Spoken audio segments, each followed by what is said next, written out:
The room is quiet now, the kind of quiet that is not empty, but weighted, as if the walls themselves are listening. A single candle trembles on the desk before you. Its light does not banish the dark. It only carves out a fragile circle of gold, and beyond that circle, shadows lean closer. You can smell the wax, faintly sweet, mixed with the sour tang of old leather and dust. On the table lies a folded parchment. It is brittle, edges curled like dried leaves, and the color has gone the shade of ash. You pick it up carefully, feeling how easily it might disintegrate between your fingers. There is no date, no title, no signature. Only a broken seal, just a faint impression where wax once clung. The seal is nothing more than a memory, a ghostly circle pressed into the fibers of the page. But even a ghost leaves questions. Who pressed it? Why break it? And why hide the letter here, in a drawer that has not been opened for centuries? You lean closer, the candle's flame stretching, straining as though it too is trying to read. The ink is faded, but not gone. Words emerge slowly, like shapes appearing through fog. Latin, uneven, rushed. It does not begin with the formal salutations of papal correspondence, nor the rigid symmetry of royal decrees. It begins mid-thought, as if the writer did not have time for ceremony. I will write what I dare not speak. The line is startling, not because of what it says, but because of what it implies. That silence was enforced, that speech itself was dangerous. You imagine the hand that wrote it, trembling slightly, glancing over the shoulder at the door, writing quickly before the ink could dry. There is a faint smear near the margin, the mark of a palm pressed too hard, dragging ink sideways. The kind of mistake made not in calm, but in haste. Whoever wrote this knew the risk of writing at all. You pause, the parchment still in your hands. Somewhere in the building a floorboard creaks. Dust falls in a thin thread from the rafters. You are not alone, not exactly. You are in company with the past, and the past does not rest easily. The letter's words hint at betrayal. They do not name names, never Philip, never Clement, never Inquisitor or Cardinal. Instead, they speak in symbols: the crown, the robe, and the circle. Cryptic, yet heavy with meaning. You realize that the writer could not afford to be explicit. To accuse directly was to invite death. To encode was to leave a chance, however slim, that someone, someday, might understand. The ink grows thinner as the page continues, as if the quill was running dry or the writer's hand weakening. Then, at the bottom, there is something different. Not words, but a faint impression. You tilt the page, letting the candlelight catch it. A watermark, nearly invisible, emerges. A cross within a circle. It is crude, imperfect, but recognizable. Historians would tell you it resembles the seal of a Templar commandery. Others would argue it is coincidence, a common motif. But here, in this moment, with ash crumbling from the edges of the parchment onto your desk, it feels deliberate. You remember what has been said about the Templars, that they were crushed under accusations of heresy, that their leaders burned at the stake, their order dissolved by papal decree. You remember the date, Friday the 13th of October 1307, when arrests spread like wildfire across France. But this letter whispers something else, that what was destroyed was not simply men or fortresses or treasuries. What was destroyed, or rather, what was silenced, was memory. The fire, the prisons, the scaffold. These were blunt instruments, but the more subtle blade was the quill, the archivist's pen. To erase is not only to burn, but to omit, to bury in silence. To strike through a line, to misfile a document, to sew an addendum into the back of a decree so that centuries later, when scholars unthread the stitching, they find a confession no one was meant to read. You stare again at the line near the top. I will write what I dare not speak. It lingers like smoke. What was it they could not say aloud? What knowledge demanded silence more than life? The candle wavers, its wax pooling, threatening to spill. The parchment seems to breathe with the flame. In the corner of the page near the watermark, there is one more phrase, almost invisible, scratched lightly into the fibers rather than written in ink. You trace it with your eyes. Route altered. 2 words, but they shift the ground beneath your feet. Route altered. The courier's code, known in secret networks of the Middle Ages, meaning the path has been diverted, the journey interrupted. It does not mean lost, only changed. Suddenly, the silence of the letter makes sense. This was never meant to reach its intended destination. It was meant to be intercepted, hidden, rerouted. The truth, whatever it was, did not vanish. It was delayed, waiting in shadows, waiting for someone like you to stumble across it centuries later. You place the parchment down slowly, the ash clinging to your fingertips. The candle is nearly gone now, the circle of light shrinking. Beyond it, the dark leans in, patient and heavy. And you realize, history is not a book written once and for all. It is a ledger with missing pages, a manuscript with margins scratched away. What we call history is only what survived the fire. What we forget to ask is what was carried out of the flames, pressed into jars, buried in cellars, hidden inside the binding of wine inventories and forgotten chests. The whisper remains. Not in shouts of doctrine, not in official decrees, but in the fragile survival of ash-stained letters, broken seals, and words scratched faintly into margins. You blow out the candle. For a moment, the smoke curls upward, carrying the scent of beeswax and ink into the air. In that smoke, you almost hear it, the voice of the letter itself, quiet, insistent. I will write what I dare not speak.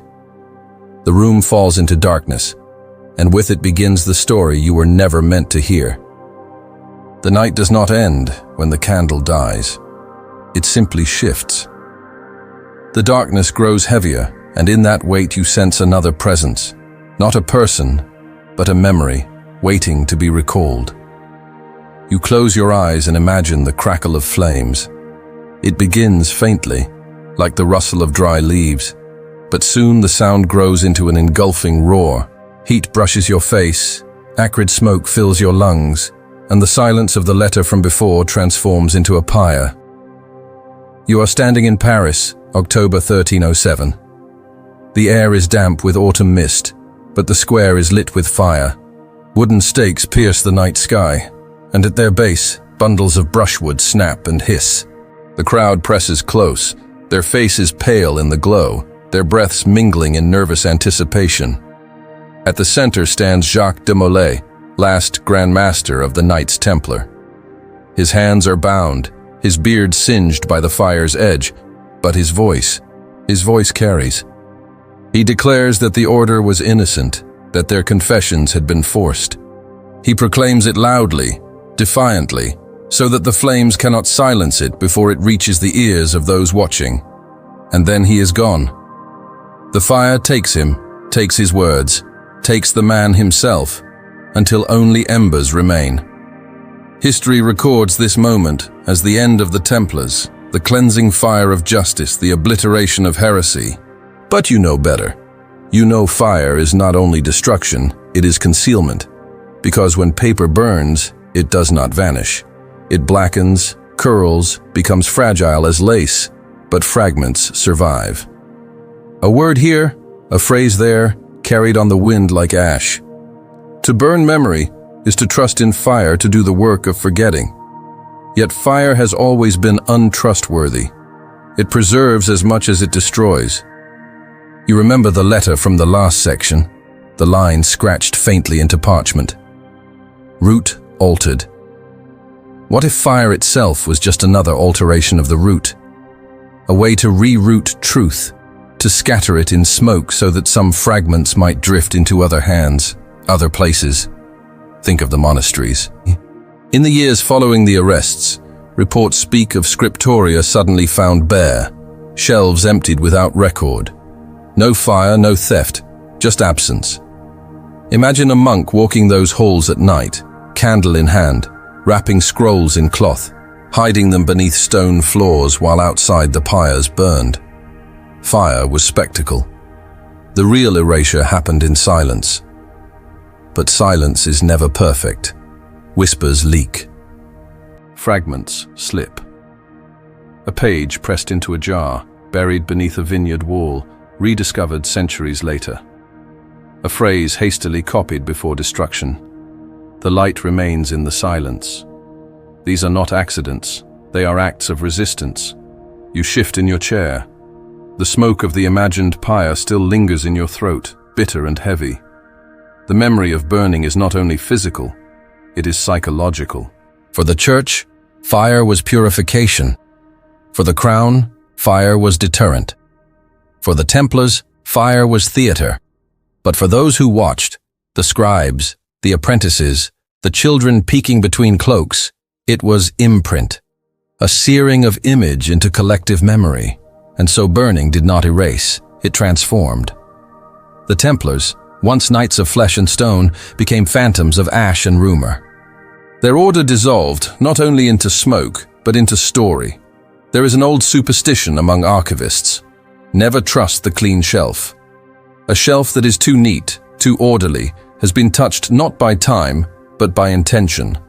Fires leave mess, scars, scorched edges, but a clean erasure, where records simply vanish, reveals deliberate hands. You picture it. The Inquisitor's order to burn certain books while secretly setting others aside. The clerk who copies confessions under duress but hides the first draft in his satchel. The monk who whispers to his novice, "Remember this if nothing else." Memory is more stubborn than flame. The square in Paris fades from your mind, and you find yourself instead in a cloister, stone walls damp with age. A novice kneels, ink-stained hands trembling, as he writes the last line of a forbidden scroll. He knows the fire waits, that his work may never survive. And yet, he writes. Because even if the page burns, the act of writing leaves something behind, in his memory, in his trembling hand, in the rhythm of words whispered aloud. This is the paradox of fire. It destroys, but it also spreads. The smoke rises, carrying fragments beyond the reach of inquisitors. The ashes scatter, embedding themselves in soil where one day a farmer will unearth them. The flames imprint themselves onto eyes that cannot forget. The fire was supposed to silence Jacques de Molay. Instead, his words carried beyond the pyre, echoing across centuries, that the Templars were innocent, that truth itself had been betrayed. The church tried to erase, the crown tried to erase, but erasure is never complete. The act of burning became its own memory, its own evidence. You lean back, the imagined fire now fading.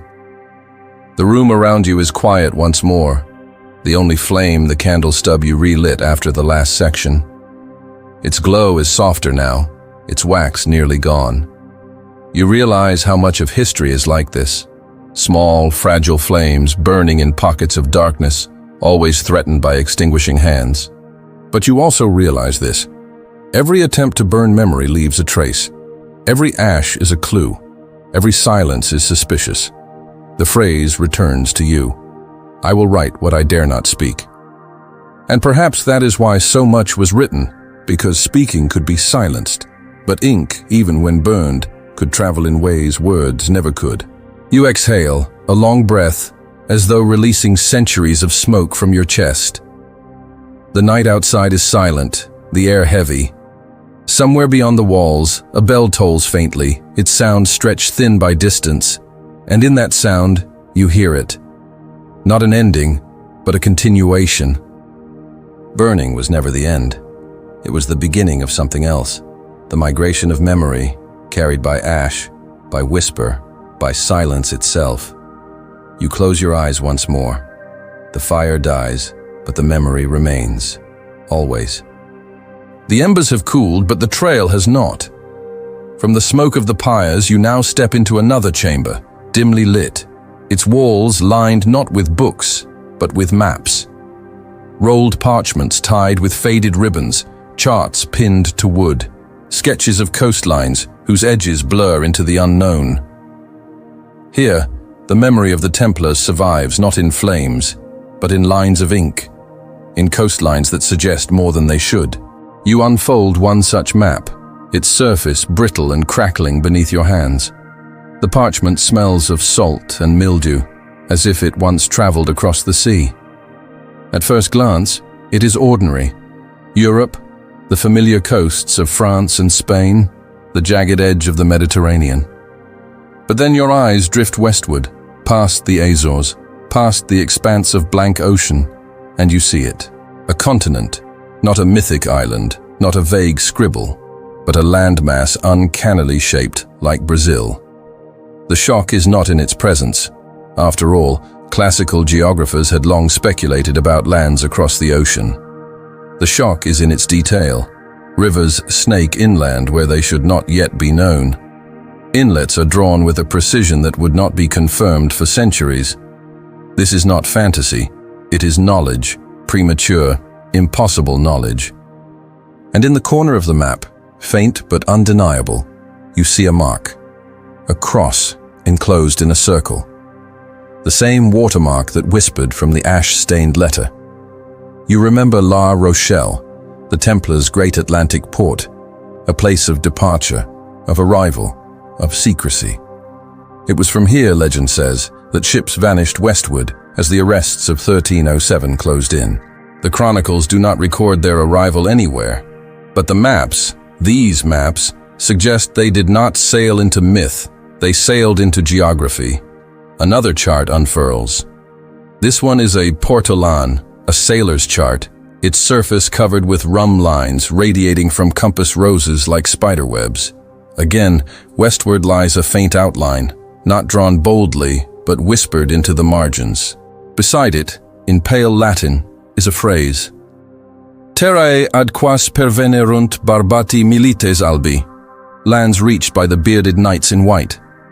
You trace the words slowly with your finger. Who were they? The maps are unsigned, undated, as if anonymity was as important as accuracy. Scholars call them forgeries, clever hoaxes planted in later centuries. And yet, the ink and parchment, when tested, belong to the early 1300s, before Columbus, before Cabot, even before Norse tales of Vineland reached Europe widely. Coincidence or continuity? You lean closer. The candlelight trembles, and the lines of the map seem to shift with it. You remember what was said of the Templars, that they were collectors of knowledge, not only of relics or wealth, but of science, astronomy, navigation. Their ties with Arabic scholars ran deep. The Islamic world's maps were more advanced than Europe's, their seafarers more daring. Could the Templars have inherited charts from Muslim sailors, Phoenician traditions, or forgotten ports in the Levant? Could they have copied fragments, safeguarded them, and carried them westward when their order collapsed? Your mind turns to legend. Breton folklore tells of a white fleet that disappeared into the western horizon. Galician whispers speak of knights who returned with seeds, maize, cacao, plants unknown to Europe. No proof, no records, only echoes. But echoes matter when silence is enforced. Then comes the strangest phrase, scrawled on the back of one map. Non ad translationem, tantum ad portam orientis. Not for translation, only for the East Gate. You repeat it aloud, the words rough in your mouth. What does it mean?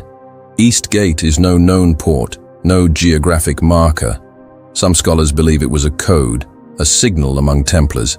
Others say it was ritual language, marking the map not as geography but as initiation, a key that required context to be understood. And it appears again, years later, in a Portuguese Templar inventory. Unum chartam portae orientis, custodiendam usque ad festum Magdalenae. One chart of the East Gate, to be held until the Feast of Magdalene. Why Magdalene? Why a feast day? The phrasing suggests ritual, timing, secrecy layered upon secrecy. Portugal, of course, was the refuge of many Templars after the Order's fall. There they became the Order of Christ, absorbed in name but never in spirit.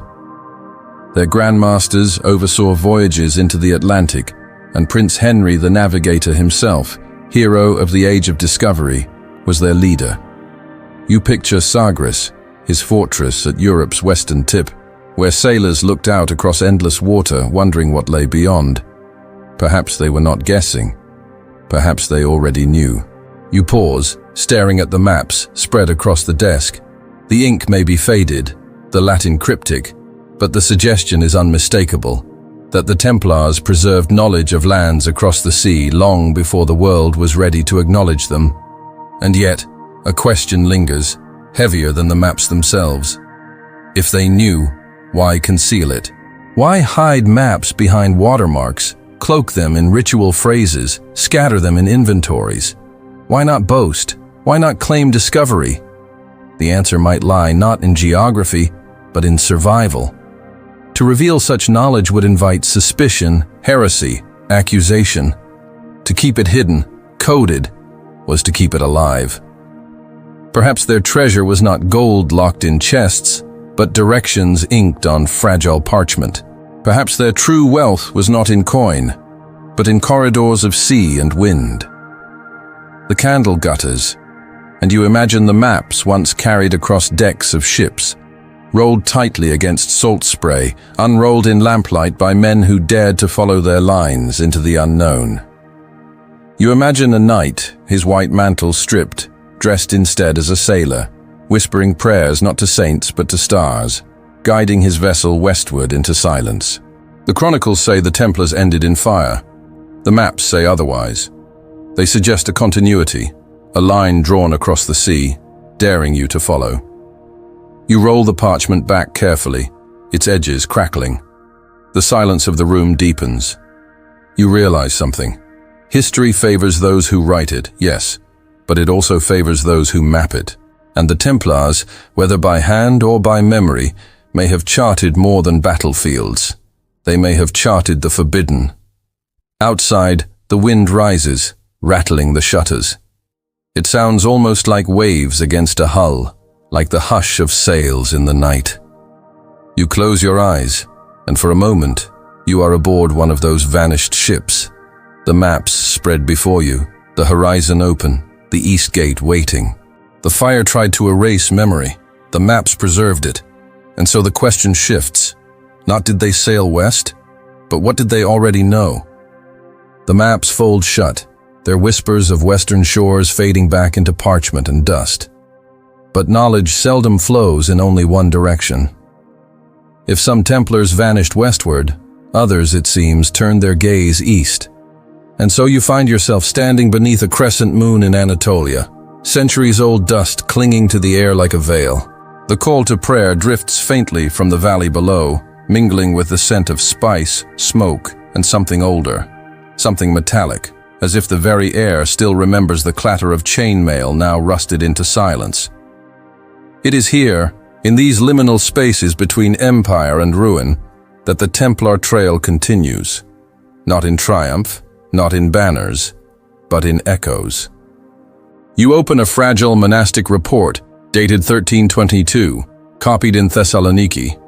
The script describes men from the West, disciplined in battle, who serve no banner but wear white. No names, no insignia. Yet the description chills you with its familiarity. Who else in that age carried the whiteness of a vow, but not the crest of a king? Turn the page, and a Persian merchant's diary awaits, its ink browned with centuries. He writes of Latins residing near the Cilician border, in a fortress no empire claimed, where they traded in silver coins marked with a faded cross. His note is brief, but his phrase is not. They spoke few words, but knew our stars. You pause, repeating those words softly. They knew our stars. It is not simply a compliment to their astronomy. It is recognition, acknowledgement that strangers from the West carried knowledge of eastern skies, patterns of wind and constellation that linked oceans together. And then, deeper in Byzantine naval records, another clue. Ships passing through roads were boarded by knights without clear allegiance. They asked for no treasure, no tribute, only charts of wind patterns in the Indian Ocean. Why would fugitives, scattered from their European homes, concern themselves with monsoons thousands of miles away? Unless their purpose was not to conquer, but to learn, to listen, to carry knowledge as faithfully as they once carried swords. You begin to see a shape emerging. The Templars, cast as heretics in the West, may have slipped quietly into the East, not as crusaders, not as invaders, but as seekers. The tales are faint, woven into the fabric of mysticism. Among the dervishes of Konya, there is a legend of white spirits with fire-forged swords who visited during the reign of Sultan Orhan. The story brims with allegory, but one detail refuses to fade. These visitors left behind a gift, a box of scrolls sealed with wax and bound with iron thread. The dervishes called it the map of the soul's journey. A metaphor perhaps, but metaphors, like maps, are often drawn from reality. From Ottoman archives comes a captured letter, poorly preserved but haunting. It describes Frankish knights who offered their service to the court of Bursa in exchange for passage to the garden at the edge of the sea. Some say the phrase refers to India. Others whisper it means something further east, a place beyond maps, a land of rumor where memory itself could be planted and preserved. Then, from a Syriac monastery near Lake Van, another fragment. Not a scroll, not even a full folio, just a single page. On it, a list of names. Latin on one side, Syriac equivalents beside them, and next to each, numbers, coordinates, calculations. The page ends with a note. They arrived on the day the stars crossed. You let the phrase settle into silence. Stars crossing, names translated, numbers aligned. This is not conquest. This is integration. Templars, perhaps, becoming shadows among other brotherhoods, learning new tongues, new rituals, adopting local disguises so their mission could survive in silence. But silence, paradoxically, leaves traces. In the Topkapi Palace archives lies a chart of pilgrimage routes. Its symbols are unmistakably Islamic, save one. A cross, tilted, stylized, but familiar. Next to it, the inscription, Fraternity of the Flame, Zagros Mountains. No Islamic brotherhood by that name is recorded, but the title, the cross, the persistence of fire, these fragments hum with Templar resonance. And then, there are the stones. Near Antioch, in the ruins of a forgotten way station, concentric circles carved with 8 spokes, symbols eerily close to Templar esoterica. Near Mosul, another carving, half buried.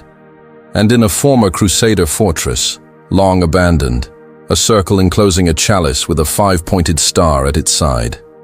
Were these symbols coincidences, or breadcrumbs, left in stone when parchment proved too fragile? You walk deeper into the imagined chamber, tracing each carving with your fingers. The grooves are shallow but deliberate. They speak of men who no longer raised banners but etched quietly, leaving a pattern not for the present, but for the future. You imagine one of them now, a knight stripped of armor, dressed in worn linen, his sword rusting, his cross concealed. He lives among merchants, prays beside dervishes, learns languages that carry truths older than Rome. He no longer fights battles of steel, but of silence. He listens, he remembers, he preserves. By the 15th century, the name Templar fades from the East. But the pattern, the brotherhoods of secrecy, the guarded rituals, the habit of silence, remains. It echoes in Sufi lodges, in cryptic manuscripts, in symbols that no empire could fully erase. And perhaps that is the real secret, that the Templars did not vanish. They dissolved into the East, their order broken but their mission intact. Not to rule, not to conquer, but to keep moving, to keep listening, to carry fragments of knowledge through centuries. The night in Anatolia deepens, the stars burn cold above, constellations unaltered by time. You close your eyes, hearing the faintest whisper. They spoke few words but knew our stars, and suddenly you understand. The Templars' silence was never emptiness, it was preservation. A silence heavy with echoes, carrying knowledge across boundaries that fire could not consume. The West remembered them in flames, the East remembered them in shadows, and between the two, their story endured. The trail of the Templars in the east fades into whispers, into symbols carved on stone and names written in unfamiliar hands. But whispers do not vanish, they transform. What begins as shadow in the desert often reappears in ritual, in stone, in architecture itself. You find yourself not in a marketplace or monastery now, but inside a chapel. The air is cold, the silence thick. And yet, the space hums with purpose, as if every column and arch carries memory. At first glance, it is only a church. But then your eyes adjust. The design is strange. The floor plan is not the Latin cross of typical European cathedrals. It is circular, almost octagonal, built for movement, not stillness. You recall that the Templars once claimed the Dome of the Rock in Jerusalem as their headquarters, a structure whose design was Islamic, whose proportions echoed even older pagan sanctuaries. And here, centuries later, in Portugal's Convento de Cristo at Tomar, the resemblance persists. A round nave, columns clustered at the center, space designed for processions in silence. Coincidence or continuity? You walk slowly through the imagined chapel. The walls are dim, lit only by a single torch flickering against carved stone. Inquisition records describe such settings, rooms draped in black cloth, light restricted to a solitary flame. To the church, such descriptions proved blasphemy. To others, they suggest initiation, ritual acts passed in secrecy, forms absorbed not from Rome, but from traditions far older. A kiss, a whispered word, a gesture in the dark. These fragments appear again and again in trial records. Critics called them obscene, evidence of corruption. But scholars of ritual see patterns. They echo the Eleusinian mysteries of Greece, the Hermetic initiations of Egypt, the silent grades of Gnostic brotherhoods. The Templars, through their presence in the Holy Land, had encountered a crossroads of traditions, Jewish mysticism, Sufi practices, Zoroastrian rites, and perhaps, in the shadows of Jerusalem, they absorbed them. Imagine it, a knight kneeling in darkness, repeating words he does not fully understand, words whispered in Coptic or Syriac, preserved from centuries past. His lips form sounds alien to Latin ears, but his heart recognizes the weight of secrecy, not heresy, memory. Symbols confirm what whispers suggest. The Templar cross, yes, but alongside it, stranger marks, the Ouroboros, a serpent consuming its tail, a seven-pointed star carved above a doorway, a double-headed eagle etched into stone. To their enemies, such signs were evidence of devilry. But to modern eyes, they reveal something else. The blending of traditions, the quiet stitching together of disparate threads into a single fabric. In Toledo, a damaged manuscript shows a diagram linking the Templar cross to a Sumerian wheel of time. The lines are too precise to be chance, the geometry too careful to be idle doodle. In Rosslyn Chapel, built by descendants of Templar allies in Scotland, symbols of vines, stars, and unknown plants coil through stonework like coded script. The patterns are not Christian alone. They belong to something older, something buried, something the church could not control. And perhaps this is why the Templars became dangerous, not for their swords, not for their wealth, but for their perspective. They no longer saw truth as monolithic. To them, ritual was not confined to Rome. It was mosaic, layers of practice, fragments of memory, shapes of meaning repeated across cultures. The church demanded certainty. The Templars learned ambiguity. And ambiguity, in a world ruled by doctrine, was intolerable. You step further into the chapel. The air grows colder. You imagine the initiation rite described in fragments, a bowl carved from 7 layers, placed beneath a cedar tree during the new moon, a name whispered into it, then buried. You recall a scroll describing that which bends light but holds none. These are not relics of gold and bone. They are metaphors encoded in action. They are rituals designed to carry meaning without words. And then you remember their reverence for John the Baptist. Unusual, excessive by Catholic standards. Why such devotion? Perhaps because John the Baptizer stands at thresholds, at the liminal space between old and new. He is the figure of water, purification, secrecy. He appears in Christian Gospels, in Gnostic texts, in Islamic teachings, even in the obscure Mandaean scrolls of Mesopotamia. To honor John was to honor continuity across divides. To carry his image was to carry an idea that initiation does not belong to one faith alone. This is what frightened the church most. A brotherhood not bound to Rome, but to something deeper, older, more universal. Knights who might see faith not as a straight road but as a labyrinth, one whose center could not be contained by decree. The torch flickers lower. Shadows thicken. You run your hand along the chapel's column and feel grooves cut deep into stone. A spiral, faint but deliberate, circles upward like smoke. Was it decoration? Or a cipher carved in silence, a reminder that knowledge need not be written in words to survive? You think of the phrase found in a Templar prayer book. As Abraham bowed to the unknown, so do we. Not a creed sanctioned by any pope, a confession of ambiguity, of reverence for mystery itself, and suddenly it becomes clear. The Templars' danger was not only military or political, it was spiritual. They had begun to think in patterns too wide for control, too old for Rome. They had tasted ritual forms not confined to one faith, and they had built them into stone, into ceremony, into silence. This is why they were feared. This is why they were erased. You close your eyes, the chapel dissolving into darkness. But the patterns remain. The round nave, the torchlit ritual, the carved symbols in stone. They hum in your mind, fragments of a design too intricate to vanish. And you realize, the Templars may not have created this mosaic, but they remembered it, they preserved it. And now, centuries later, so do you. The chapel fades, its torchlight extinguished, its columns swallowed by shadow. When your eyes open again, you are no longer standing among arches of stone, but in a quieter, humbler room.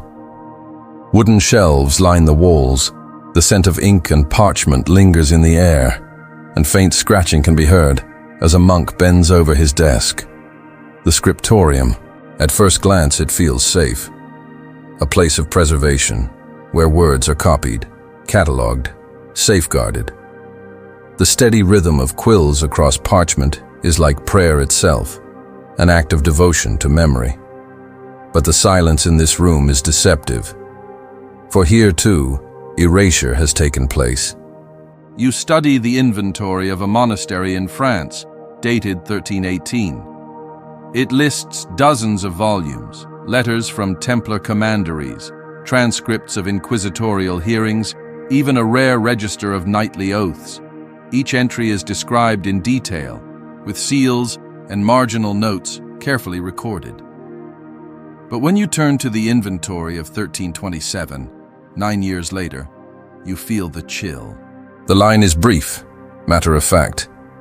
This year the scriptorium was found bare. No explanation, no mention of fire or flood. Not looted, not confiscated. Simply bare. You let the phrase echo in your mind. Found bare. As if the manuscripts had risen and walked away. Other monasteries report the same. A Carmelite priory in Normandy notes the sudden disappearance of scrolls said to have come from Acre before its fall. The Abbey of Benoit lists a tome of the Crossed Knights in 1 year, only for it to vanish from the next, with the abbot remarking cryptically, "It is no longer necessary." The words strike harder than flames. Not destroyed, not lost, declared unnecessary.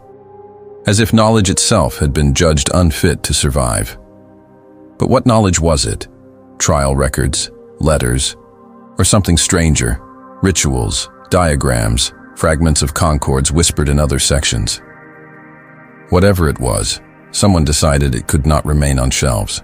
One theory is simple: orders from above. As the political climate shifted, the Church feared a resurgence of Templar sympathy. Documents were destroyed to ensure loyalty. Yet there is no record of such purges. No decree survives, No papal bull commands it. Only silence. Another theory points to the inquisitorial archives, documents quietly gathered, reclassified, buried in central vaults beneath Rome, Naples, Avignon. Not burned, but locked. Struck, but not lost. But a third possibility lingers, more haunting. That monks themselves, sympathetic, fearful, or loyal, removed the texts in secrecy. That scrolls were wrapped in oilskin, hidden under floorboards, carried across valleys, buried in earth, not destroyed but concealed, waiting for a reader not yet born. You picture it, a young monk, ink still staining his hands, stealing into the scriptorium at night. He knows an order is coming to clear the shelves. He cannot bear to see the words vanish. So he gathers what he can, hides them in a root cellar, buries them beneath stones. Perhaps he copies a few by lamplight, his Latin rushed, his hand trembling. One letter survives in this way, unsigned, undated, written in hurried script. They will take what we do not hide. I have wrapped the oaths in cloth and sent them to the West. The West. Where? To another monastery. To Portugal, where Templars found refuge. To ships waiting in La Rochelle. No one knows. But in the margin of the letter is a small cross, looped and unusual, resembling graffiti carved in Portugal and southern England. A farewell mark, a promise. Centuries later, in 1802, a farmer near Tours discovered a clay jar beneath a crumbling wall. Inside were fragments of parchment, too fragile to survive the air. They disintegrated upon touch. But before they vanished entirely, one scholar copied a phrase. The light remains in the silence. You whisper the words to yourself. The light remains, not in fire, not in shelves, but in silence. It is easy to think of libraries as static places, but knowledge migrates.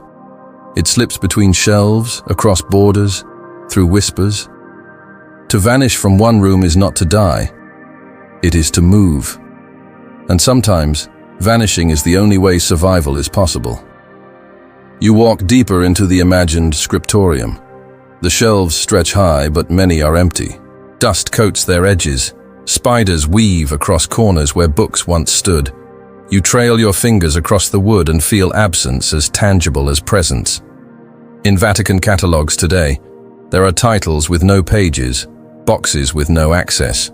Templar records known to exist only through index entries. Why? Bureaucracy, some say. Fear, others whisper. But the result is the same. Knowledge hidden, veiled, erased not by destruction, but by denial. You picture the vanished shelves, the hurried letter, the clay jar. Each fragment a gesture of resistance, each silence a kind of preservation. And you realize the scriptorium did not vanish. It transformed. It became a network of hidden rooms, secret shelves, jars buried beneath fields, fragments carried westward or eastward, fragments scattered like seeds. Seeds do not die when buried. They wait. The room grows darker as you linger in thought. You imagine yourself as one of those monks, closing the door of the scriptorium for the last time. Shelves bare, heart heavy, but in your sleeve, a hidden scroll. In your memory, a whispered oath. And centuries later, someone finds a trace, a fragment, a phrase. Enough to reopen the question, enough to remind you that silence too speaks. The candle in your hand burns low, wax dripping onto your fingers. You let it sting. The pain is real, like the memory of what was lost. But the flame, however small, still glows. And in that fragile light, you feel it. The scriptorium never truly emptied. Its pages live in shadows, in jars, in whispers carried forward. Not destroyed, not gone, only waiting. The shelves of the vanished scriptorium fade into dust, but silence does not hold forever. In its place, a new voice begins to emerge. Fragile, trembling, yet determined to be heard. Not a scholar's treatise, not an inquisitor's transcript, but something more intimate. A diary. You find it in a cellar in Burgundy, tucked within the lining of a weathered trunk, buried beneath inventories of wine and receipts for sheep. Its cover is cracked, its clasp broken, the leather aged to the color of dried blood. There is no title, no emblem, only a weight that feels heavier than its size, as though it carries more than words. You open it carefully. The first page begins without preamble. I will write what I dare not speak. The phrase strikes you with a shiver of recognition. You have seen it before, faintly inked on the ash-stained letter, whispered through the silence of vanished shelves. Here it is again, repeated, insistent, a refrain of secrecy. The writer names himself only once, Bertrandon de Martel, Grand Prior of Auvergne, one of the highest-ranking Templars in France during the arrests of 1307. History knows him as a prisoner, as one of those who stood trial. But here, in these cramped, rushed lines, he speaks not to inquisitors, not to kings, but to himself. The tone is weary, almost surgical. He describes the autumn of 1307 not in flourishes, but in fragments. The knock at the gate, the sealed warrant, the eyes of my brothers as chains were fastened, not with surprise but inevitability. He does not curse Philip the Fair. He does not name Pope Clement. He calls them only the crown and the robe. His words drip not with anger, but exhaustion. We were never meant to last. The fire was too bright, and the room too small. You pause, letting the ink settle into your thoughts. This is no dramatist writing for posterity. This is a man who knows the end has come. And yet, beneath the resignation, something else emerges. A shift. On the 6th page, Bertrandon begins to describe a set of papers stored beneath the altar at Montron, bound in red leather, sealed with wax. He calls them the concords. The word is unfamiliar. Not relics, not ledgers, but concords. Agreements, harmonies, unities. From his notes, you gather they were records compiled by senior Templars, an attempt to reconcile truths encountered in the East with traditions carried from the West. They were not doctrines, but minutes, council notes of secret debates, attempts to preserve without igniting Rome's fury. But the debates were not harmonious. Bertrandon admits, we did not all agree. Some would burn them. Some would guard them as the purpose of our survival. He does not reveal the contents directly. Instead, fragments slip through the margins like candlelight through cracks. The measures of the stars, the stones that speak, the name of the fire, that which was written before Babel. The words are disjointed, half poetic, half cryptic, but they hum with weight. They suggest astronomy, sacred architecture, ancient language, knowledge that unsettled the certainties of church dogma, knowledge not safely contained within the borders of Catholic orthodoxy. And then Bertrandon describes a night in Acre, years earlier. He writes of a stranger with no face and 7 names, who placed in my hand a flint and said, "This is your beginning." A vision? A metaphor? Or the memory of a ritual too obscure for explanation? The line between confession and allegory dissolves, and you find yourself leaning closer, as though proximity will reveal the truth hidden between the ink strokes. Toward the middle of the diary, a list appears. 6 entries, stark and rigid, copied in a hand more deliberate than the rest. 1. The seal must be broken only at dawn. 2. The circle must never touch the cross. 3. He who drinks first must not speak. 4.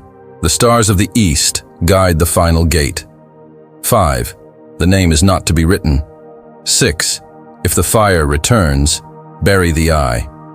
You read them again and again, rules, codes, warnings. They refuse to yield their meaning, yet taken together they imply structure, ritual, perhaps even instructions for a rite repeated in silence. And then the entries stop. Pages turn blank, or appear blank. Until in 1997, archivists under ultraviolet light discovered a second layer of ink, written in lemon juice, invisible to the naked eye. This hidden postscript changes everything. It describes the departure not of Bertrandon himself, but of others. The brothers who carried the concords beyond the sea, 2 by land, 4 by ship. The one who could read the fire stayed behind. No names, no destination, only movement. Preservation through exile. The final line is chilling. If you are reading this, it means the circle has opened again. You sit in silence, the diary heavy in your hands. The ink may be faded, but the voice is alive. It is not confession in the sense the inquisitors demanded. It is confession as testimony, a record of what could not be spoken aloud. And you realize Bertrandon was not writing only for himself. He was writing for someone like you, for a reader centuries later, piecing together fragments from ash, from stone, from vanished shelves. You close the diary slowly. The leather is warm where your hands have touched it, the air thinner, as if the act of reading has pierced a veil. You are no longer sure if Bertrandon meant to leave answers or only questions. Perhaps the questions themselves were the point. The shelves of the vanished scriptorium echo in your memory. The symbols of forgotten rituals hum faintly. And now, Bertrandon's weary ink joins them, another voice in the choir of silence. You lean back, eyes closed, hearing his final words like a whisper across centuries. If you are reading this, the circle has opened again. The circle, it is open now, and you are inside it. The diary of Bertrandon closes with its final whisper. The circle has opened again. But if a circle opens, it must lead somewhere. And now, in the silence that follows, another object appears before you. Not a leather-bound volume, but something smaller, tighter, more fragile. A scroll. Its surface is stiff with age, the parchment stained with salt and time. When you hold it to your nose, you catch faint traces of clove, resin, and dust, as if it has traveled across borders tucked into saddlebags and satchels, passing through hands that understood its weight. The scroll is tightly wound, so tightly that it crackles as you begin to unroll it. At the top, in uneven Latin, is a name. Hugo de Aragon, knight and servant in Christ's pilgrimage. At first, the words seem ordinary. Pilgrimage was common among disbanded Templars. Many sought absolution by walking to Santiago or Rome. But as your eyes move down the page, the path veers. Hugo does not describe familiar shrines or roads. He writes of strange borderlands where brothers who wear no cross guard the gate of passing in a region called Vallis Lucis, the Valley of Light. No such valley exists on any map. And yet Hugo describes it as if he had walked there. Hills veined with silver streams, a fortress without banners, men who spoke Latin with an Eastern accent. Already, the scroll is less a travelogue than a riddle. Then the script shifts. The neatness breaks down. Sentences fracture into single words, odd spellings, abrupt repetitions. At first glance, it reads like the rambling of a man exhausted by the road. But when you begin to count letters, to trace their patterns, something emerges. The scroll is not rambling, it is cipher.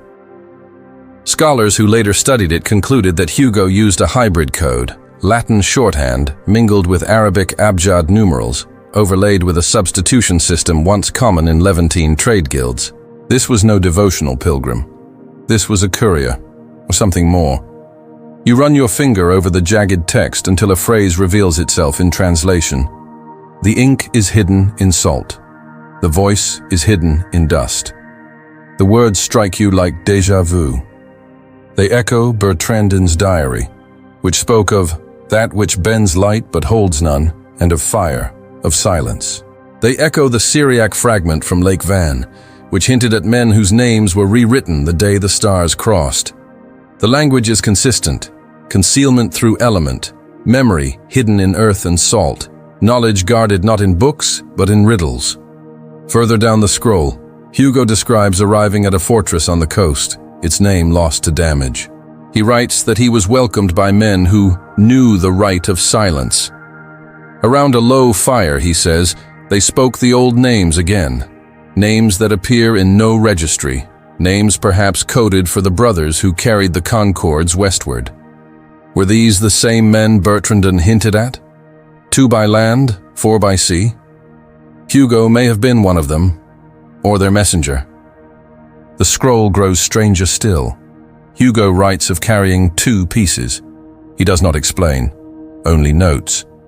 1 too bright for ink, 1 too curved for script. Objects perhaps, relics, artifacts, not texts at all, but things. Bertrandon spoke of that which bends light but holds none. Now Hugo writes of a piece too bright for ink. Are these descriptions of the same object? A prism, a crystal, an artifact with properties beyond medieval comprehension? The question hovers unanswered. Then comes the ritual. Hugo does not reveal it fully, but his fragments are tantalizing. He describes a bowl of 7 layers, placed beneath cedar at new moon. A name whispered into it, then buried. You remember, the Inquisition once described Templar rites involving darkness, whispers, and forbidden words. But this is different. This mirrors a Coptic ceremony recovered from Egypt. A vessel layered, a name uttered, then hidden. Too similar to dismiss. The scroll becomes uneven toward the end, as if written in haste. The last coherent sentence reads, "We sat in the wind while the stars shifted. One by one, the old names were spoken again." The script then falters, letters crooked and faint. The final line almost illegible. The salt is gone. The dust now speaks only to the wind. No farewell, no blessing, just absence. You roll the parchment carefully back into its coil, heart heavy with questions. But before setting it aside, you notice something at the bottom corner. Not ink, an impression pressed into the parchment itself. A crescent enclosing a cross. It is not the standard Templar device, but it is known. A variant used in Aragon during the late Crusades. And curiously, the same symbol was found centuries later carved into a stone fragment beneath a Templar chapel in Malta. Coincidence, dismissed by archaeologists as decorative. But here, on Hugo's scroll, the same mark. Perhaps it was not decoration at all. Perhaps it was the courier's sign, a mark left for those who knew the code, like chalk symbols carved by wanderers to mark safe houses. A quiet signal. Here knowledge passes safely. You hold the scroll in your hands, its crackling edges threatening to crumble, and you realize something. Hugo's words were not meant to reveal. They were meant to transmit. Not a map, not a creed, but a cipher. A relay in the long chain of preservation. Bertrandon confessed in despair. Hugo wrote in code. Between them, a pattern emerges. Knowledge does not vanish. It migrates, carried hand to hand, encoded in fragments, buried in silence. You breathe deeply, the parchment still warm from your touch. And you hear it again, faint, insistent, like a whisper riding the salt air. The ink is hidden in salt. The voice is hidden in dust. The candle burns low, shadows lean close, and you realize the scroll is not just an artifact. It is a key. But the lock it opens may not lie in wood or stone. It may lie in you, in the act of reading, of remembering, of refusing to let silence be the final word. The scroll coils shut in your hands, its cracked parchment whispering like dry leaves.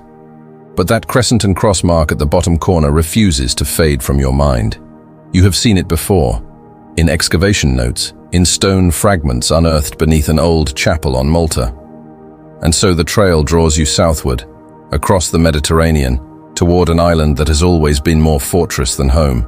Malta rises from the sea like carved limestone, its cliffs sheer and pale, its harbors deep. The city of Valletta gleams in sunlight, but beneath its streets lies a darker world. For centuries, this island was a citadel, first for the Templars, then for the Hospitallers who inherited their properties. The two orders are often treated as rivals, yet here, their legacies overlap. And in that overlap, something lingers. You descend narrow steps beneath a former commandery, the air cool and damp. Dust clings to your skin, and each breath tastes faintly of salt and stone. The chamber opens into a wide undercroft, vaulted like the ribs of a beast asleep beneath the earth. For years it was thought to be storage, a place for wine or grain. But in 1972, when archaeologists came to survey the foundation, they uncovered something else. A wall of rubble, carefully mortared, concealed a hidden passage. Behind it, a corridor no wider than your shoulders, winding downward into a hexagonal chamber. 6 sides, 6 niches carved into the stone. In 5 of them lay fragments: melted wax, burned cloth, the splintered haft of what seemed to be a ceremonial dagger. In the 6th, emptiness. The archaeologists recorded their findings dutifully, but their notes, when you read them, tremble at the edges. Several reported a sensation within the chamber. Pressure, not physical, but mental. The air seemed to lean inward, heavy and watchful. Equipment failed, lamps flickered. One assistant refused to return, claiming she dreamed of a voice saying, "Not yours." Superstition, perhaps. Yet the interim report filed by Dr. Elio Baron, the lead historian, contains a more troubling detail. On the ceiling of the hexagonal chamber, carved in looping arcs and intersecting lines, was a symbol, a circle cleaved by 2 broken lines, offset by a star. At its center, a single vertical eye. You have seen that eye before, not in Malta, but in Templar trial records from Toulouse. One accused knight was asked under oath about the sign of the open eye. He refused to answer, grew pale, and would not speak again. Dr. Barron's notes, never published but later leaked, mentioned something else. Behind the empty niche, a hollow space, stone that rang differently when struck. He requested permission to excavate further. 2 days later, the project was shut down, officially for budgetary reasons. Unofficially, the site was sealed by the Maltese government, reclassified, its records removed to restricted archives. Baron himself never spoke publicly again. You stand in the chamber now in your mind, the stone cold beneath your hands, the 6 niches staring back like hollow eyes. What belonged in the 6th? What was removed or never placed? A reliquary? A scroll? Or one of Hugo's pieces? Objects too strange for description? Baron's private field notes leave a final line. If this is ritual, it is older than Malta. Older than the Order, a stage awaiting actors who know the lines. The words resonate. Older than Malta, older than the Templars. Could this chamber have been repurposed, adapted, its geometry inherited from rites long forgotten? After all, the Templars were collectors, not only of relics, but of spaces, symbols, designs. The silence inside the vault deepens. You imagine torches burning in the niches, their smoke blackening the ceiling, participants standing in the hexagon, chanting words now lost. A bowl of 7 layers placed at the center, a name whispered into darkness. Perhaps this was no mere meeting room. Perhaps it was theater for memory, a living script of preservation. And then there is the matter of inheritance. When the Templars were dissolved, many of their properties were transferred to the Hospitallers. Malta became their stronghold, their final fortress. Did they inherit only buildings, or something more? Rituals, symbols, fragments of concords. Some whisper that the Hospitallers carried forward more than the deeds of land, that within their private circles knowledge passed silently, disguised as continuity. The archives confirm curious gaps. A ledger of 14th century repairs lists routine expenditures, mortar, timber, roofing, until 1 year simply disappears. No entries, no explanation. A void, as if the island itself swallowed memory. You run your hand along the wall of the chamber, tracing the loops of the carved symbol. The eye watches still. What does it guard? What does it forbid? And why did the archaeologists feel the weight of something that said, "Not yours"? The candle in your hand trembles. The wax drips, hissing against the stone floor. The niches stare back, empty, yet expectant. You realize that absence can be louder than presence. What was not found may matter more than what was. When you ascend again into the Maltese sunlight, your eyes ache at the brightness. Valletta gleams above you, its fortifications sharp and golden. Tourists stroll the streets, unaware of the vault sealed below their feet. But you carry it now, the memory of 6 niches, one empty, one symbol carved with an eye, one silence that presses still. From Bertrandon's diary to Hugo's scroll to Malta's hidden chamber, a pattern emerges. This is no single erasure. It is many. Independent acts scattered across lands and centuries, all pointing to the same truth. That something in the Templar record was too dangerous, too transformative to be left unguarded. And so it was hidden, in ash, in cipher, in stone. The wind off the Mediterranean brushes your face. You close your eyes and hear it not as breeze, but as whisper. Not yours. Perhaps not yours. Perhaps not anyone's. Or perhaps a challenge, waiting for someone willing to listen, to seek, to descend again into the vault. The 6th niche remains empty. The wall remains sealed. The mystery endures. The vaults of Malta seal themselves again behind you, their silence heavier than stone. Yet silence has a way of carrying, across seas, across centuries. And so your steps lead westward now, across the vast Atlantic. Beyond the harbors of Europe, beyond the storms that guard the horizon, there is land. And on that land, a tower. You stand in Newport, Rhode Island. The locals call it the Old Stone Mill, or simply, the Tower. At first sight, it looks ordinary. 8 pillars of rough masonry supporting a circular chamber open to the sky. Tourists stroll past it. Children run beneath its arches, few giving it more than a glance. Officially, it is a colonial windmill built in the 17th century. That is what history says. But when you look closer, the story frays.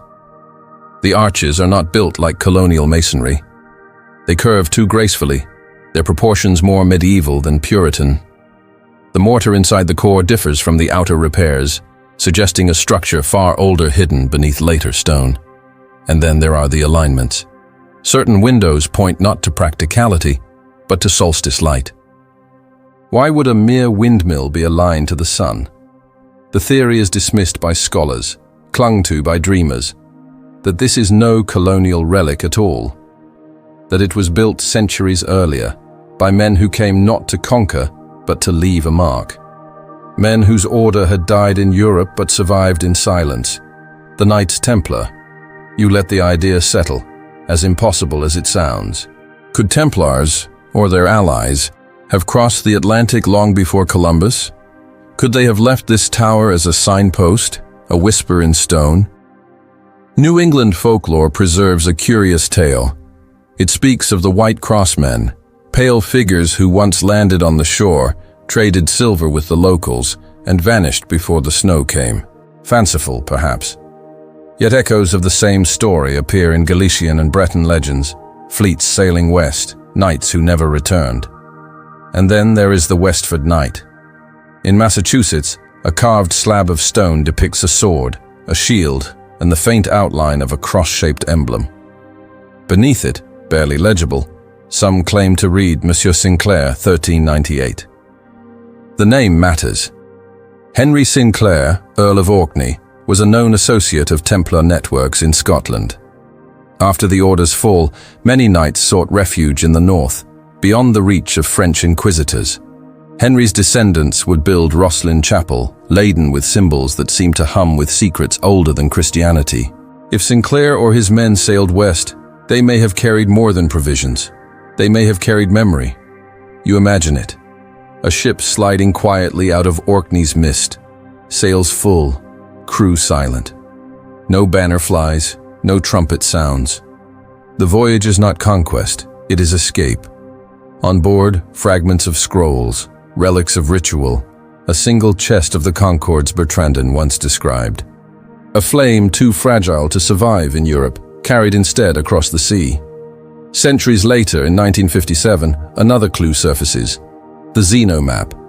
It depicts Greenland, the North Atlantic, and beyond, a landmass to the west. Too early, too precise. Critics call it forgery, a later invention to justify claims. Yet there, inland on the map, a small cross is marked with the word Templar. Not a city, not a kingdom.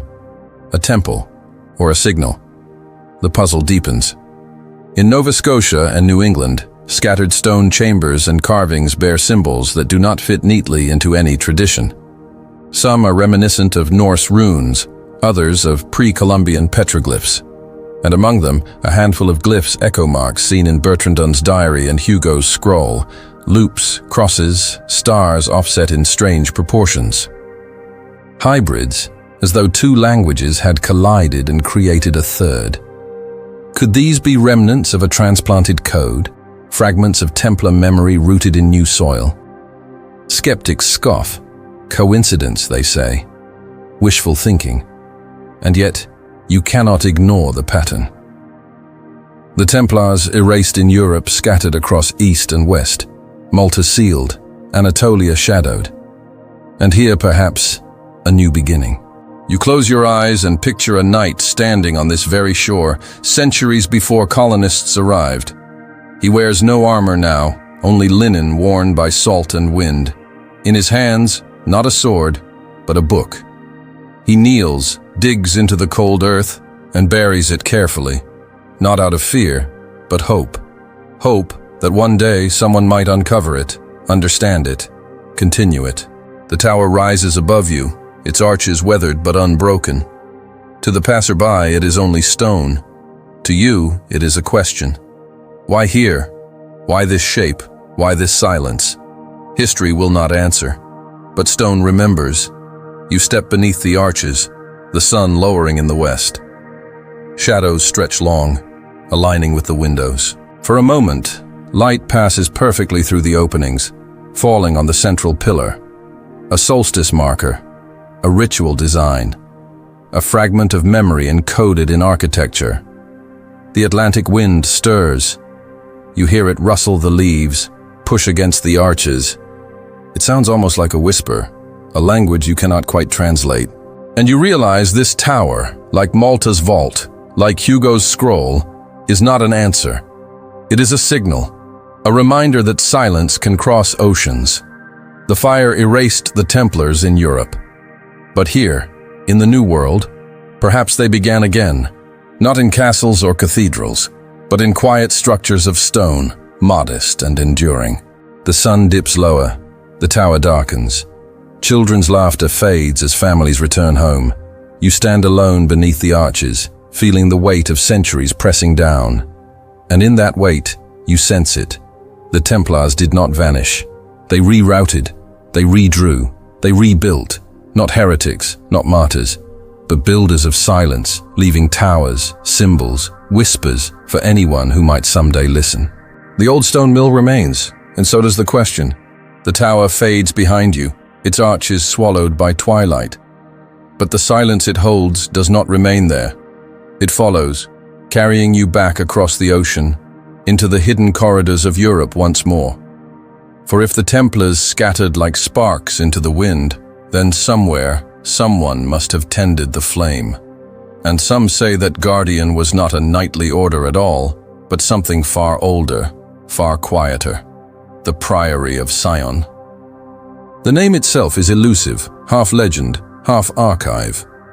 Officially, the Priory was nothing more than a medieval confraternity founded in the 12th century, dedicated to the Abbey of Our Lady of Mount Zion in Jerusalem. Small, pious, unremarkable.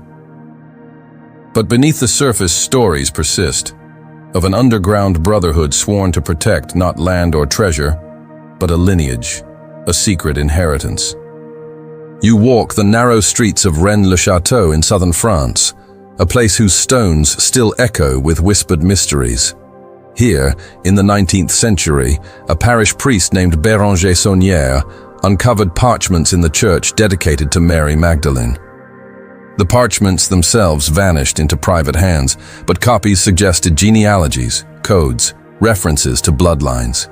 Saunière grew suddenly wealthy, refurbishing his modest church into a shrine of peculiar symbols, demons holding holy fonts, Magdalene raised in unusual prominence, inscriptions hinting at hidden legacies. Some dismissed him as a fraud, a conman selling indulgences. But others saw something else, a clue to a story much older, stretching back to the Templars, perhaps even beyond.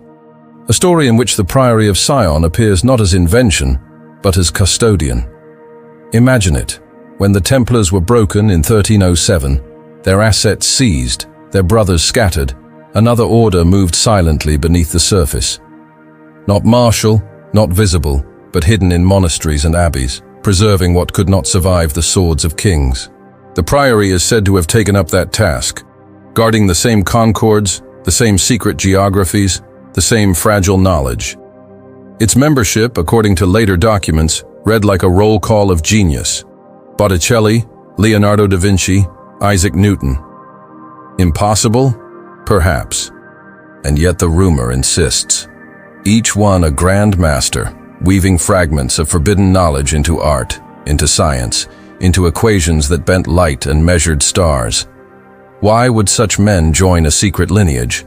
Perhaps because they too glimpsed what the Templars had carried, the dangerous idea that truth was larger than dogma. The dossier's secrets, deposited anonymously in the Bibliothèque Nationale of Paris in the 1960s, claimed that the Priory was the hidden thread connecting Templars, Merovingian kings, and the Magdalene. Scholars scoffed, pointing out forgeries and modern embellishments. Yet the documents echoed patterns already glimpsed in the Templar trail. Symbols repeated across centuries, phrases that recur like half-remembered hymns. One such phrase appears both in a supposed Priory document and in Bertrandon de Martel's hidden diary.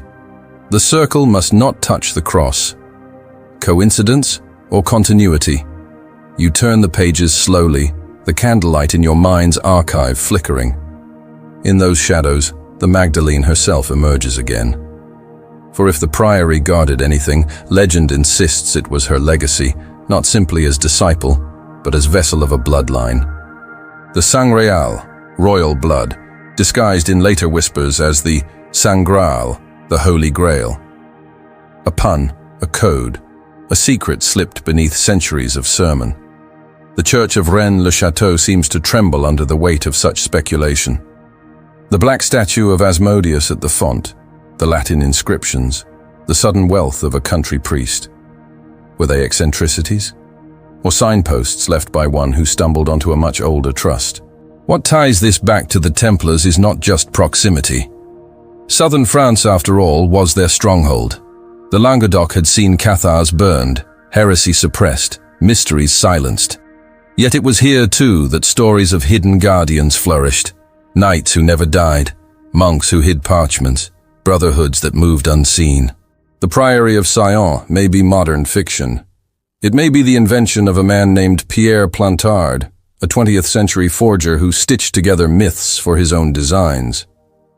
But even if so, why did his forgeries resonate so deeply? Because they echoed older shadows. Because they gave name to something people already half suspected.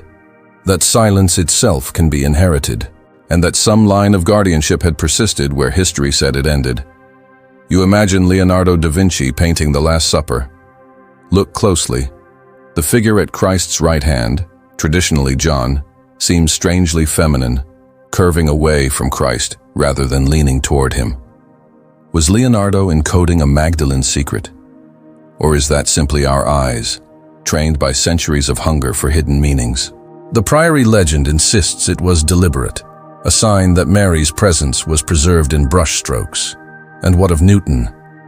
The dossiers whisper that he pursued not just gravity but prophecy, scouring Daniel and Revelation for patterns. Was he merely eccentric? Or did he sense, like Bertrandon, that the stars themselves carried truths hidden beneath church doctrine? The thought lingers. What if the Priory was less an organization than a pattern of minds? Men and women who across centuries caught fragments of an older fire and guarded them, knowingly or not. The tower in Newport may have been stone-proof. The Priory of Sion is different. It is paper-proof, fragmentary and elusive. Forgeries and facts entangled, truths hidden in lies. And yet that is the very hallmark of suppressed history. When silence becomes survival, the truth does not vanish. It disguises itself. You close the imagined dossier. The wax seal crumbles in your hand, and you are left with the whisper that the Templars did not end. They transmuted, their silence flowing into new vessels. Knights became monks, monks became artists, artists became scientists. And through them all, the same guarded current moved, knowledge that could not be shouted, only painted, coded, or carved. The Priory may be myth, but myth in this case feels like memory. Memory stretched thin across centuries, disguised as story, so it might survive. And as you step out of the narrow lanes of Rennes-le-Château, you realize the question has shifted. It is no longer, did the Priory exist? It is. What needed guarding so carefully that entire legends had to be built to hide it? The silence deepens, and you walk on. The narrow streets of Rennes-le-Château fade behind you, but the whispers they carried refuse to leave. They coil around you like invisible threads, tugging not at stone towers or hidden scrolls this time, but at something far more fragile, far more enduring, blood itself. For what if the true legacy of the Templars, and perhaps even of the Priory of Sion, was not a chest of relics, nor a vault of manuscripts, but a lineage? You sit with that thought, letting it settle. Blood is memory, after all. It carries more than oxygen and life. It carries identity, inheritance, the unbroken continuity of generations. And in the shadows of suppressed histories, blood has always been the most dangerous form of truth. The whispers begin with the Merovingians, the dynasty that ruled much of Frankish Gaul between the 5th and 8th centuries. Chroniclers describe them as kings touched by the sacred, their legitimacy not resting only on conquest, but on a divine spark said to flow in their veins. Their hair was never cut, their blood never mingled with commoners. When they were overthrown, the dynasty seemed erased, yet legends insist it was not destroyed, merely concealed. And here the Magdalene appears again. Some traditions, heretical to the church but persistent nonetheless, claim she bore children after Christ's death, fleeing to Gaul, where her descendants merged with the Merovingians. Impossible perhaps, blasphemous certainly. Yet the rumor has endured like an ember in the dark. The Priory of Sion, if it truly existed, is said to have preserved that secret, guarding the line through centuries of wars, crusades, and inquisitions. The Templars, too, are suspected of being its sword arm, defending not just relics, but blood itself. Consider the sudden rise of certain families in medieval Europe, houses that appeared from obscurity, granted lands and titles without obvious explanation. Were they merely favored by kings? Or were they vessels of something older, bearers of a lineage that rulers dared not erase completely? You recall the odd detail in Bertrandon de Martel's diary, the reference to that which was written before Babel. What if it was not parchment at all? What if it was code for inheritance, language written not in ink, but in the sequences of flesh and blood, carried silently through the centuries? Modern science has made blood more legible than ever before. Geneticists unravel DNA as if it were another manuscript, one that cannot be forged or burned. And curious correspondences have emerged. Populations in southern France, particularly near the Languedoc and Provence, show unusual haplogroup distributions, markers that trace not to Frankish invaders, but to older Levantine origins. Coincidence, or faint genetic echoes of refugees who fled Jerusalem long ago? In the 1990s, a quiet study linked a particular blood marker found in certain French families to lineages preserved in the Middle East.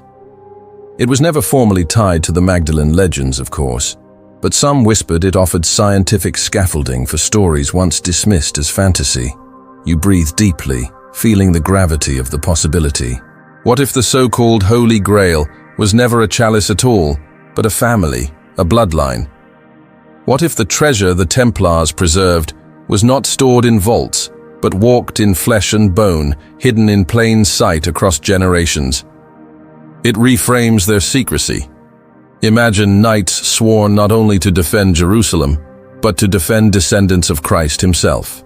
Imagine their initiation rites not as blasphemy, but as recognition of a hidden covenant. It would explain their ferocity, their wealth, their strange independence from kings and popes alike. They did not answer to monarchs because their loyalty ran deeper, to blood that even monarchs dared not cross. And perhaps it explains their destruction. For what crown could tolerate rivals who guarded not just relics but living heirs? What church could endure whispers that authority lay not in Rome, but in blood that flowed quietly in southern valleys? You picture the Magdalene again, standing at the cross when others fled, waiting at the tomb when others despaired. To imagine her as first among disciples is already subversive. To imagine her as mother of a line that outlasted kings is incendiary. The Priory of Sion's supposed documents list names, obscure at first, later luminous: Gisors, St. Clair, Plantard. The skeptic calls them forgeries, inventions. Yet their resonance endures because they gesture at something deeper than parchment, the intuition that blood remembers what history forgets. You pause. What does it mean if even a fragment of this is true? It means that history is not just stone, not just scripture. It means that living bodies, unremarkable faces in crowds, might carry within them the most contested legacy of all. The modern world loves certainty. DNA tests, family trees, databases of ancestry. Yet what if the most important strand cannot be proven in a lab, only whispered in silence? What if blood itself was never meant to be revealed fully, but only guarded, one generation to the next, like a candle flame hidden in cupped hands? You look again at the tower in Newport. If it truly was a Templar marker, then perhaps it wasn't just pointing to geography. Perhaps it was pointing to continuity, to bloodlines that had crossed the sea, preserved far from papal eyes. And here too lies danger. For if blood is proof, then blood can also be hunted. That is why secrecy mattered. That is why scrolls were burned, why archives were erased. Not because ideas die easily, but because lineage, once traced, becomes target. So maybe the greatest Templar silence was not about relics, nor rituals, nor maps. Maybe it was about blood. Blood in the veins, proof in the genes. A treasure that could never be displayed without destroying it. The night deepens around you.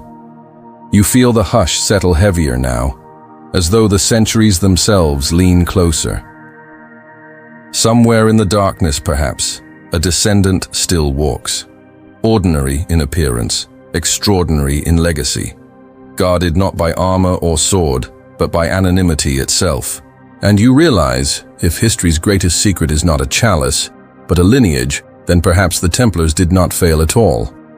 Perhaps they succeeded, for their treasure, if it was blood, still flows. Unseen, but alive.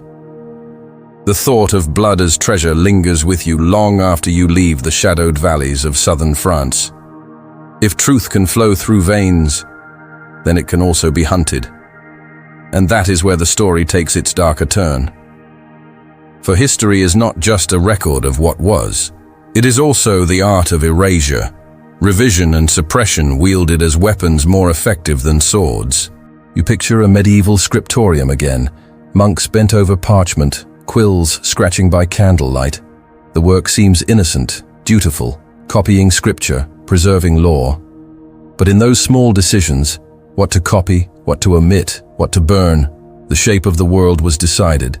A single line erased, a genealogy removed, a gospel excluded, and an entire truth became silence. The fate of the Templars is itself proof. Consider the Chinon parchment, discovered only in the Vatican archive in the 20th century. It revealed that Pope Clement V had quietly absolved the Templar leadership of heresy in 1308. And yet executions continued. Why? Because absolution hidden in a drawer means nothing. The public story had already been decided. Heresy, idolatry, corruption. Truth sealed away, lie proclaimed. Suppression as policy. And this pattern repeats. In the abbeys of Normandy, inventories list volumes no longer necessary. In inquisitorial reports, marginalia note, record struck but not lost. What does that mean? Not lost. Perhaps relocated, reclassified, hidden in vaults where only chosen eyes could see. Silence, disguised as bureaucracy. The Church had reason to fear. If whispers of bloodlines tied to Magdalene or Merovingians survived, they threatened papal authority at its root. Power rests on narrative, the succession of Peter, the divine sanction of Rome. A rival lineage, especially one sanctified by Christ himself, would unravel that authority like thread pulled from a seam. So the response was not only violence but revision. Chronicles were rewritten, names excised, the Magdalene recast from apostle into penitent prostitute, her legacy diminished into shame. The Merovingians dismissed as barbaric, their sacred aura erased. The Templars painted as blasphemers, their rituals distorted into heresy. A campaign not of swords, but of stories. You see it clearly in the manuscripts that survive. A cross scratched out, replaced with an anodyne flourish, a marginal note warning not to be shown, a genealogy abruptly cut short. None of these are accidents, they are decisions. And each decision narrowed the past until only the version safe for power remained. But suppression breeds distortion. What cannot be destroyed outright mutates into myth. That is why the Templars resurface centuries later in legends of treasure, of voyages, of secret knowledge. Myths are what truth becomes when it is not allowed to speak plainly. Even Renaissance scholars sensed it. Some quietly admitted that too many texts vanished too conveniently, that entire libraries had been lost to fire in suspicious times, that the rhythm of disappearance coincided with moments of threat to papal authority. A coincidence repeated too often becomes a pattern. And in the shadows of that pattern, new guardians emerged. The Priory of Sion, whether fact or fabrication, was one such answer. If history itself had been weaponized, then the only defense was secrecy, codes, whispers, lineage hidden beneath masks. You pause, feeling the weight of this realization. Revision is not merely about the past, it reshapes the present. For if the Church could recast Magdalene, if kings could erase Templars, then what else in the story of humanity has been revised? What truths remain buried beneath labels of heresy, of myth, of forgery? Suppression does not always look like flames consuming books. Sometimes it looks like silence, like omission. A blank space in an archive, a year unrecorded, a page torn out. The absence becomes its own kind of evidence. And here you understand why the Templars became so dangerous. It wasn't their wealth alone. It wasn't even their independence. It was that they carried things which could not be revised away. Maps, symbols, rituals, perhaps bloodlines. Living proof cannot be silenced by decree. It must be hunted, scattered, absorbed. And so the order was not only condemned, it was dismantled so thoroughly that even its memory could be edited. But memory has a way of seeping back. The tower in Newport, the glyphs in Nova Scotia, the carvings in Rosslyn Chapel. Each fragment whispers the same thing. Revision failed. Suppression was never complete. The silence still carries echoes. You imagine yourself in the Vatican archive, leafing through folders of parchment. On the surface, everything neat, ordered. But here and there, odd stitches, misplaced pages, seals broken and resealed. And suddenly you sense that the archive is not simply a treasury of truth. It is also a labyrinth of concealment. Knowledge buried within knowledge, lies layered on top of half-truths. Perhaps that is the greatest inheritance of the Templars, not relics or riches, but the lesson that power fears knowledge, and that to preserve knowledge, sometimes you must let it slip into myth. Better a story than a bonfire, better a whisper than nothing. The flames that consumed their order did not consume their memory. Revision slowed it, but could not erase it. And suppression, paradoxically, only made the story more magnetic. For the moment something is forbidden, it grows irresistible. You breathe in the silence, heavier now than ever. You think of the words written in the margins of a vanished manuscript. They will take what we do not hide. The Templars knew. The Priory knew, and perhaps deep down so do you. History is not only what is recorded. It is also what is erased. And if erasure was the weapon used against the Templars, then fragments, the scattered, inconvenient, persistent fragments, are the weapon they left behind. You close your eyes. The fire crackles, the parchment crumbles, but the story continues. Because suppression is never final, memory resists, silence speaks, and in that defiance, the Templar mystery lives on. The silence of suppression still clings to you like ash. Yet silence has strange currents. Sometimes it carries farther than speech. And in the centuries after the Templars fell, whispers began to rise again, not in Europe's cloisters, but on the far edge of the sea. For if knowledge could not be preserved in France or Rome, perhaps it was carried elsewhere, perhaps across the Atlantic. You return in thought to La Rochelle, that fateful port where the Templars' ships slipped quietly away in October 1307, hours before arrests began. Official records say nothing of their departure. No manifests, no destinations, just absence.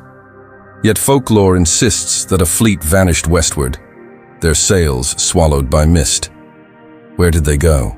Some say Scotland, seeking refuge with sympathetic clans. Others, more daring, claim the ships crossed the ocean itself, arriving in lands unknown to Europe. To dismiss the idea outright is tempting. After all, official history insists no European reached the Americas until Columbus. But when you begin to trace the fragments, the silence starts to sound like possibility.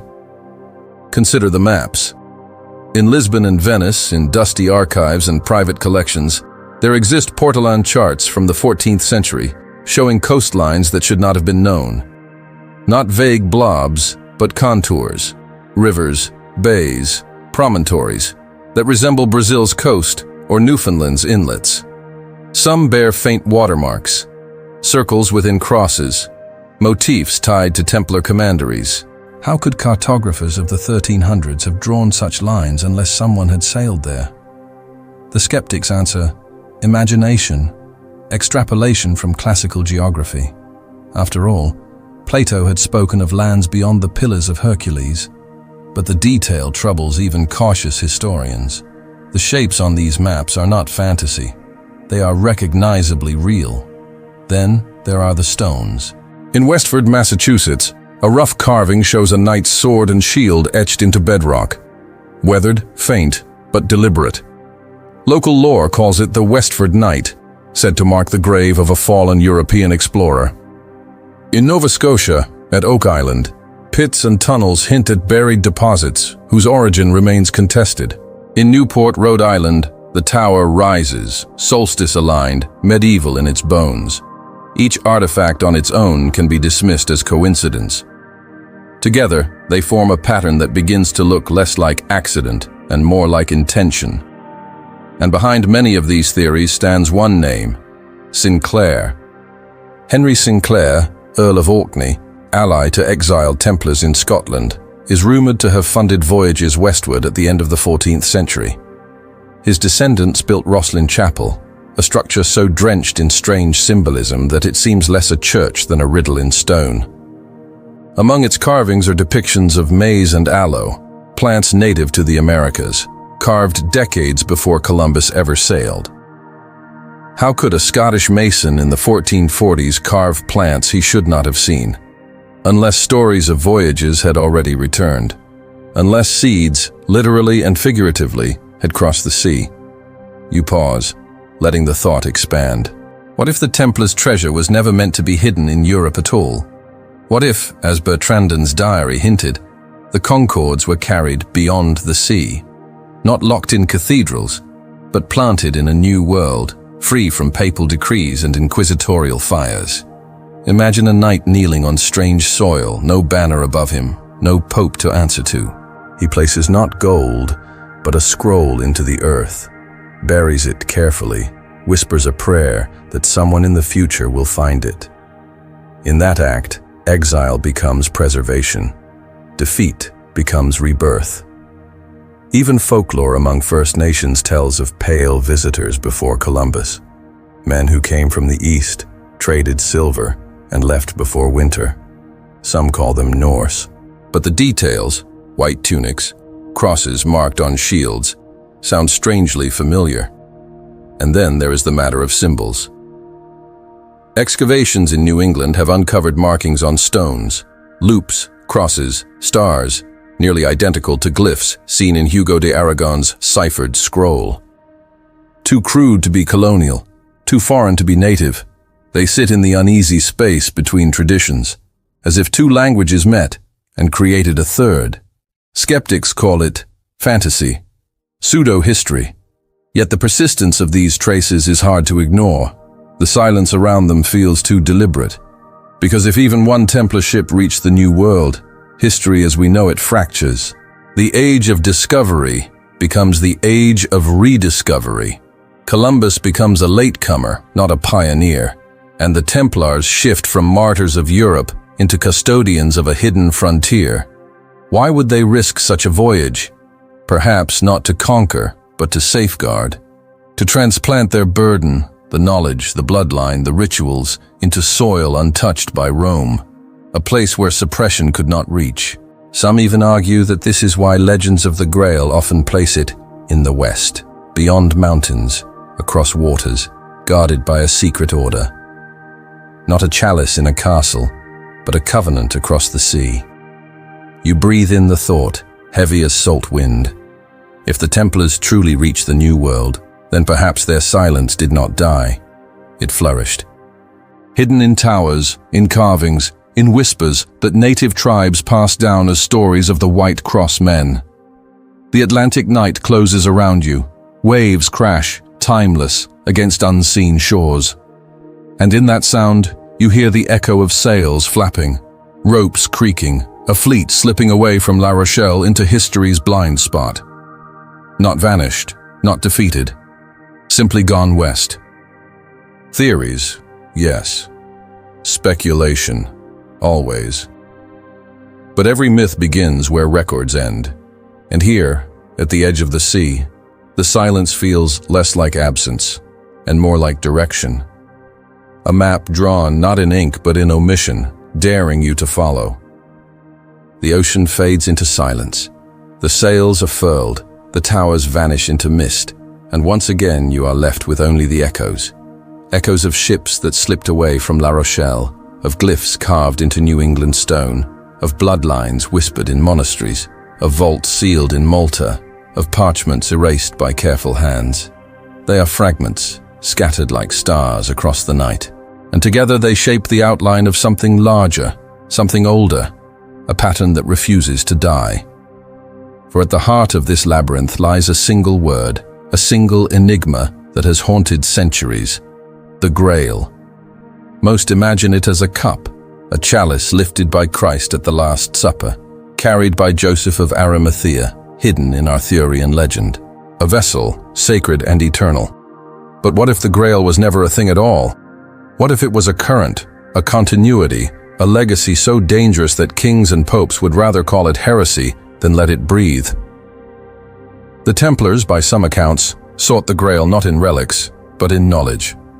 Bertrand S. Diary spoke of the stones that speak and that which bends light but holds none. Hugo's scroll hinted at a cipher, a way of encoding voices in dust and salt. The Maltese vault bore niches for objects now lost, and inscriptions that trembled with symbols older than Christendom. None of these sound like a golden cup. They sound like fragments of a tradition, rituals, sciences, genealogies, that could not be contained by doctrine. And then there is the blood. The possibility that the Grail was not a vessel of stone or silver, but a vessel of flesh and bone. A bloodline guarded across centuries, erased from chronicles, hidden in plain sight. To some, that is blasphemy. To others, it is the only explanation that fits the whispers. For blood, unlike relics, cannot be locked away. It walks, it marries, it hides, and it endures. Perhaps the Grail is not singular. Perhaps it has always been plural, both blood and book, both ritual and relic, both silence and story. A legacy scattered so that no king could claim it, no pope could destroy it. a treasure that survives only in fragments, waiting for someone willing to listen. And maybe that was the Templars' true victory. They were erased, yes. Their leaders burned, their assets seized, their names cursed. But what they carried was never meant to sit on altars or shine in museums. It was meant to move, to migrate, to slip into myths so it could outlive empire. You imagine it now, a knight kneeling in candlelight, placing a scroll into a chest, whispering words not of fear, but of intent. If you are reading this, the circle has opened again. A phrase written centuries ago, yet addressed to you, here, now. Because that is the strange gift of suppressed histories. They do not vanish, they wait. They resurface in folktales, in half-burned archives, in symbols carved into stone towers. They appear not as certainties, but as questions. Questions that draw you in, questions that will not leave you alone. Was the Grail a cup, a bloodline, a philosophy, or all of these at once? The answer may never be written in clear ink. Perhaps it was never meant to be. Perhaps the Grail was always a mirror, showing each seeker what they most fear or most hope. For the Church, it was heresy. For kings, it was threat. For the Templars, it was burden and blessing both. And for you, here in the quiet of the story's end, it is an invitation to look closer, to listen deeper, to notice the silences where history falters, and to ask what might lie beneath them. The tower in Rhode Island still stands. The parchments in Vatican vaults still wait, sealed. The symbols carved into Rosslyn still glow faintly in the dim light. And blood still flows, unbroken, through veins that do not know the weight they carry. The legacy is not lost. It is scattered. It is waiting. And that is the hidden truth of the Templars. Not that they fell, but that they dispersed. Not that they died, but that they transformed.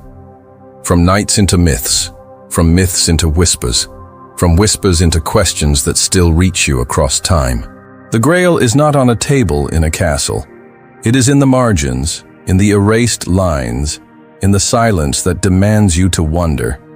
It is less an object than a task, to keep looking, to keep asking, to keep alive the possibility that history is larger than its guardians admitted. You close the imagined manuscript now. The leather binding is cracked, the clasp loose, the pages uneven, but inside it is a voice, faint yet insistent. They were not heretics. They were only inconvenient. And in that single sentence, you hear it all. The suppression, the survival, the silence that became memory. The candle burns low. The night is heavy. Yet the story does not end. It lingers like smoke, like the echo of a bell long after its toll. You are left not with answers, but with the shape of a question, a pattern etched across centuries. And perhaps that is the Grail itself.